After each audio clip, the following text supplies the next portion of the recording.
নমস্কার বন্ধুরা, রাশির গল্প চ্যানেলে আপনাদের সকলকে জানাই স্বাগতম। আজকের আমাদের আলোচ্য বিষয় হলো মেষ রাশি। তার আগে বলে রাখবো, ভগবান শ্রী মহাদেবের আশীর্বাদ পেতে আমাদের চ্যানেলটিকে সাবস্ক্রাইব করে আমাদের পাশে থাকুন এবং কমেন্ট বক্সে হর হর মহাদেব লিখে যাবেন। কালপুরুষের রাশিচক্রের সর্বপ্রথম রাশি হলো মেষ রাশি, যার অধিপতি গ্রহ হলো মঙ্গল। গ্রহগতির অবস্থান সম্পর্কে আমরা দেখতে পাবো মাসের শুরুতেই কিন্তু মেষের তৃতীয়ভাবে দেবগুরু বৃহস্পতি এবং শুক্রের সহাবস্থানে ক্রিয়েটিভিটিটা অন্তত কিন্তু অনেকটাই বেশি বাড়তে দেখতে পাওয়া যাবে। তার সাথে সাথে বাড়তে চলেছে কাজের সুযোগ, সেটাও কিন্তু অনেকটাই বেশি বাড়তে দেখতে পাওয়া যাবে। তার সঙ্গে সঙ্গে মেষরাশি বা মেষরাশিওয়ালা জাতক ও জাতিকাদের উচ্চ বিদ্যায় সাফল্য সেটা কিন্তু গড়ে তুলবে দেবগুরু বৃহস্পতি। অল্প বিস্তর বিদেশ যাওয়ার একটা যোগ সেটাও কিন্তু সৃষ্টি হতে দেখতে পাওয়া যাচ্ছে।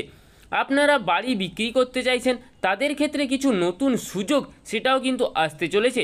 যারা ভাড়া বাড়ি দিয়ে উপার্জন করতে চাইছেন, তারাও কিন্তু নতুন কিছু সুযোগ পাবেন। এই কম্বিনেশনটা কিন্তু 21শে আগস্ট পর্যন্ত দেখতে পাওয়া যাবে। 21শে আগস্ট থেকে শুক্র প্রবেশ করবেন কর্কট রাশিতে। এই সময় গৃহলাভ বা গৃহ সৌন্দর্য বৃদ্ধির ইত্যাদির সম্ভাবনা সেটাও কিন্তু অনেকটাই বেশি বাড়তে দেখতে পাওয়া যাচ্ছে। ফাটকা টাকা পয়সা উপার্জনের সংযোগ সেটাও কিন্তু অনেকটাই বেশি বাড়তে দেখতে পাওয়া যাচ্ছে। তবে রিস্কি ডিসিশন সেটা কিন্তু এই মাসে কোনোভাবেই নেওয়া যাবে না। 17ই আগস্ট 2025 রবি অবস্থান করবে কিন্তু কর্কট রাশিতে। তারপর তিনি সক্রিয় হবেন সিংহ রাশিতে, তার প্রবেশ ঘটবে। ফলে অথরিটি কিন্তু কিছু একটা প্রাপ্তির সম্ভাবনা এটাও কিন্তু মেষ রাশির ক্ষেত্রে অনেকটাই বেশি দেখতে পাওয়া যাচ্ছে। আগস্টের 17 তারিখ পর্যন্ত কিন্তু মায়ের শরীর স্বাস্থ্য নিয়ে কিছুটা দুশ্চিন্তায় থাকছেন মেষ রাশির জাতক ও জাতিকারা। এই সময় কিন্তু একটা সন্তান প্রাপ্তির ক্ষেত্রেও বাধা বিপত্তি আসতে পারে। যে সমস্ত মেষরাশি বা মেষরাশি লগ্নের মানুষ তারা সন্তান প্রাপ্ত করতে চাইছেন, তাদের ক্ষেত্রে কিন্তু বলবো 17ই আগস্টের পরে এটা চেষ্টা করা উচিত। 17 তারিখের পর থেকে ট্রিটমেন্টের ক্ষেত্রেও কিন্তু আপনারা একটা প্রপার দিশা খুঁজে পাবেন।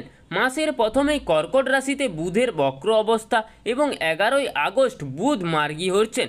এই সময় কিন্তু মেষরাশি বা মেষরাশিওয়ালা লগ্নের মানুষদের পড়াশুনোর ক্ষেত্রে একটু বেশি যত্নশীল হতে হবে। স্পেশালি 11ই আগস্ট পর্যন্ত যদি কোনো পরীক্ষা বা ইন্টারভিউ পরীক্ষা বা কম্পিটিশান এক্সাম হতে পারে, এগুলির ক্ষেত্রে কিন্তু আপনাদেরকে অনেকটাই বেশি সচেতন হতে হবে। মেষরাশি বা মেষরাশি লগ্নের মানুষ যারা সারা মাস জুড়েই পঞ্চমভাবে কেতুর অবস্থান দেখতে পাওয়া যাবে, ভুল ডিসিশন নিতে পারেন। শেয়ার মার্কেটে রং ডিসিশন নিয়ে আপনাকে কিছুটা ভুগতে হতে পারে। পঞ্চমভাবে কেতু প্রেমের ক্ষেত্রে কিন্তু কিছুটা সংযোগ সেটাও কিন্তু সৃষ্টি করবে। তার ক্রিয়েটিভিটিকে বাড়িয়ে তুলে একটা আলাদা মাত্রায় নিয়ে যাওয়ার ক্ষমতা সেটাও কিন্তু দেখতে পাওয়া যাবে। পঞ্চমভাবে কেতুর এই অবস্থান কর্মক্ষেত্রে আপস অ্যান্ড ডাউন এটা কিন্তু ক্রিয়েট করতে পারে। তার সঙ্গে সঙ্গে বিচার বুদ্ধি সেখানেও কিন্তু কিছুটা কনফিউশন সেটাও সৃষ্টি করতে পারে। তবে যাদের এই সময় দেবগুরু বৃহস্পতির দশা কিংবা বুধের দশা চলছে, তারা কিন্তু বুদ্ধির কারণেই লাভবান হবেন এবং এই বুদ্ধির মাধ্যমেই তারা জীবনে একটা নতুন রাস্তা সেটাও কিন্তু খুঁজে পেতে পারে। সারা বছর ধরেই মঙ্গলকে আমরা দেখতে পাবো কন্যা রাশিতে, অর্থাৎ মেষের ষষ্ঠে শরীরটা কিছুটা দুর্বল হয়ে যাওয়ার টেন্ডেন্সি সেটাও কিন্তু দেখতে পাওয়া যাবে। শরীরে যে কোনো সাধারণ কিছু রোগ বা যে কোনো কিছুর অভাব সেটাও কিন্তু দেখা যেতে পারে। শরীরে হয়তো একটু কোলেস্টেরল বেড়ে গেছে কিংবা অন্য কোনো কিছু সমস্যা সেটাও কিন্তু সৃষ্টি হচ্ছে। যেটাই হোক, আপনার শরীরকে কিন্তু কিছুটা ডিস্টার্ব করতে পারে এই সময়গুলি। মেষ রাশি বা মেষ রাশি লগ্নের মানুষের সাথে মেষের একাদশে রাহুর অবস্থান একটা হঠাৎ টাকা পয়সা উপার্জনের মাত্রা কিছুটা বাড়িয়েও দিতে পারে, আবার কিছুটা কমিয়েও দিতে পারে। সাকসেস রেট, শিরদাঁড়ার যন্ত্রণা, কোমরের যন্ত্রণা ইত্যাদিতে ভুগতে পারেন। দাম্পত্যে প্রেমের মধ্যে তৃতীয় কোনো ব্যক্তির আগমনের সম্ভাবনা সেটাও কিন্তু সৃষ্টি হতে দেখতে পাওয়া যাচ্ছে।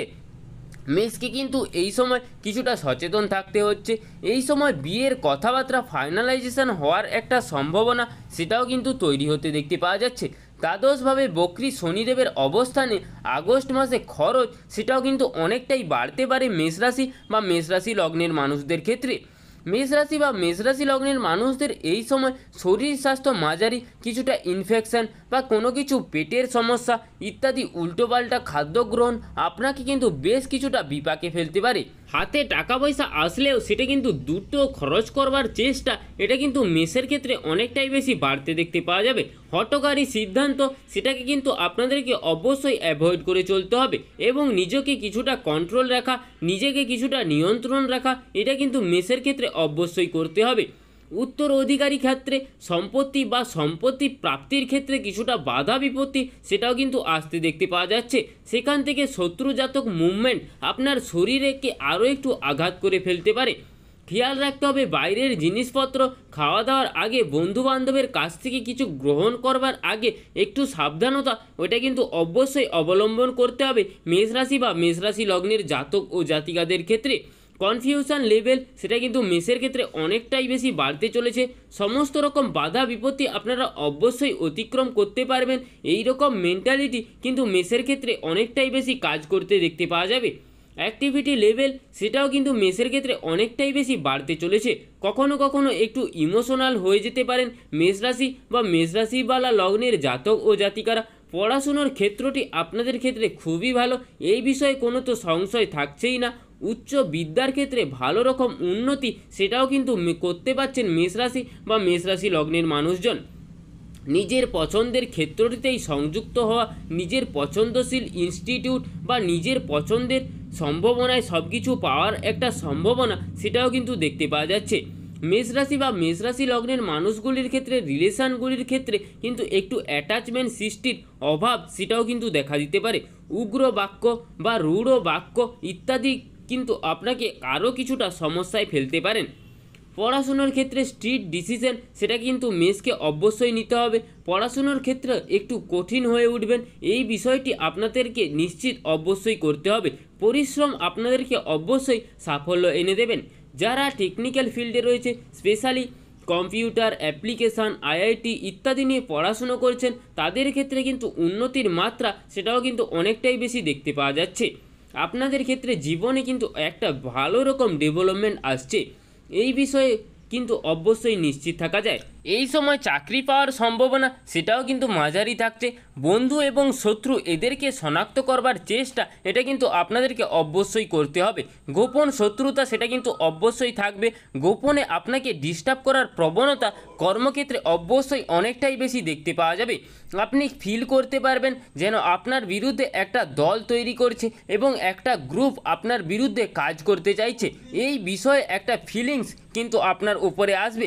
নির্ভর ভাবুন এবং যতই কিছু করার চেষ্টা করুক, আপনার ক্ষতি কিন্তু তারা করতে পারবে না। আপনাকে ডিস্টার্ব করবে, মেন্টালিটি কিছুটা ইরিটেট বা বিরক্ত করবে, কিন্তু ক্ষতি সেটা কিন্তু অবশ্যই করতে পারবে না। এটা ক্ষেত্রে আপনাদেরকে শান্ত থাকতে হবে এবং ঠান্ডা মাথার উদ্দেশ্যে আপনার কাজের লক্ষ্যে সেখানে কিন্তু আপনাকে পৌঁছে যেতে হবে। ব্যবসায়িক ক্ষেত্রটি অবশ্যই ভালো, তবে একটু সচেতন অবশ্যই আপনাদেরকে থাকতে হবে। নতুন ব্যবসার ক্ষেত্রে কিছু প্রপোজাল কিন্তু আসবে। মনের মধ্যে ব্যবসা পরিবর্তন করার চিন্তা, সেটাও কিন্তু কাজ করবে। খুব ভালো রকম ভাবনা চিন্তা করুন, কোনো ব্যবসায় আপনি সাকসেসফুল হতে পারবেন, কোন ব্যবসার মানসিকতা আপনার সাথে ম্যাচ করছে, কোন দিকে গেলে আপনার ডেভেলপমেন্ট বা ইমপ্রুভমেন্ট সেটা হতে পারবে, কোনো একটু দিকে আর একটু বেটারমেন্ট আসতে পারে।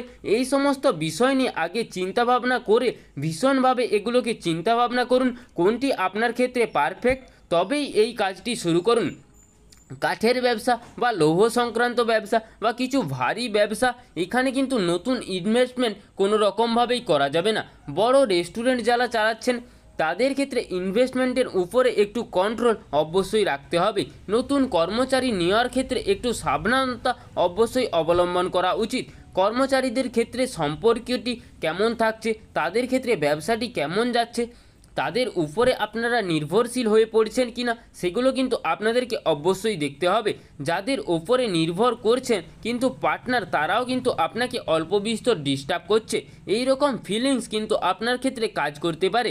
এই ক্ষেত্রে নিজের ওপরে ভরসা অবশ্যই রাখতে হবে। প্রতিটা ক্ষেত্রে একটা সিস্টেমেটিক প্রায়োরিটি দেওয়ার চেষ্টা কিন্তু আপনাদেরকে অবশ্যই করতে হবে। চাকরি পরিবর্তনের চিন্তা, সেটা আপনারা অবশ্যই করতে পারেন, তবে হঠকারী সিদ্ধান্ত একেবারেই নেবেন না। কতটা ডেভেলপমেন্ট হচ্ছে, কতটা বেটারমেন্ট হচ্ছে, এটাকে বুঝে আপনাকে এগোতে হবে। চাকরি পরিবর্তন করার ক্ষেত্রে কারোর উপরে ডিপেন্ড কিংবা কারোর মতে প্রভাবিত হওয়ার একটা ভাবনা সেটা কিন্তু আপনাদেরকে কোনোভাবেই যেন বিচলিত না করতে পারে। বিবাহিত জীবনে মাঝারি, বিবাহিত জীবনে অশান্তি, অস্থিরতা ইত্যাদি দেখতে পাওয়া যাবে। স্বামী স্ত্রীর মতের অমিল এটাও কিন্তু ঘটতে পারে। সন্তানকে বড় কিছু করা নিয়ে দুজনের মধ্যে একটা মতের বিরাট পার্থক্য সেটাও কিন্তু সৃষ্টি হতে পারে। বিয়ের কথাবার্তা ফাইনালাইজেশন হওয়ার একটা সম্ভাবনা সেটাও তো দেখতে পাওয়া যাচ্ছে। সপ্তম ভাবের ওপরে রাহু এবং বৃহস্পতি উভয়ের দৃষ্টি রয়েছে এবং সপ্তমপতি শুক্র তিনিও কিন্তু এখন বৃহস্পতির সাথে যুক্ত হয়ে রয়েছেন। মেয়ের বিয়ের কথাবার্তা এগোনোর একটা প্রচেষ্টা বা চেষ্টা সেটাও কিন্তু দেখতে পাওয়া যাচ্ছে।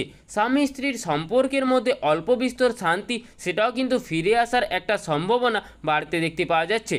মেন্টালি অ্যাটাচমেন্ট, ফিজিক্যালি অ্যাটাচমেন্ট এগুলো কিন্তু বাড়বে। সন্তান প্রাপ্তির একটা সম্ভাবনা সেটাও রয়েছে। বিদেশ যাত্রার যোগাযোগ সেটাও কিন্তু অল্প বিস্তর দেখতে পাওয়া যাচ্ছে, কিন্তু সেটা শর্ট টার্মের জন্য, বেশি অবশ্যই করা যাবে না। বেড়াতে হবে, হতে পারে সেটা কর্মসূত্রে বিদেশ যাত্রা, আবার হতে পারে কোনো কিছু পজিটিভ কিংবা শুভ রাজনৈতিক ক্ষেত্রে। একটু সাবধান ও পদক্ষেপ নিয়ে তবেই আপনাদেরকে এগোতে হবে। হঠাৎ করে কোনো সিদ্ধান্ত সেটা কিন্তু নেওয়া যাবে না, তার ক্ষেত্রে কিন্তু যে কোনো রকম সমস্যা সেটাও কিন্তু আসতে পারে। ভীষণভাবে আপনাকে অ্যাক্টিভ হয়ে উঠতে হবে এবং ভীষণভাবে খেয়াল রাখতে হবে। যেহেতু আপনার মঙ্গল ষষ্ঠভাবে রয়েছে, তাই আপনাকে কিন্তু যেহেতু কোনো না কোনো দিক থেকে শত্রু আপনার ক্ষতি করার চেষ্টা সেটা কিন্তু করতে পারে। অতএব ভুল পদক্ষেপ সেটা থেকে আপনাকে বিরত থাকার চেষ্টা অবশ্যই করতে হবে। এই ছিল আজকের আমাদের মেষ রাশি সম্পর্কে সংকীর্ণ আলোচনাটি ভালো লাগলে আপনাদের রাশির গল্প চ্যানেলটিকে সাবস্ক্রাইব করে আমাদের পাশে থাকুন এবং স্বয়ং শনি মহারাজের আশীর্বাদ পেতে কমেন্ট বক্সে শনি মহারাজের একটি নাম লিখে যাবেন। জয় দেবাদিদেব মহাদেবের জয়, জয় হনুমানজির জয়, জয় শনি মহারাজের জয়।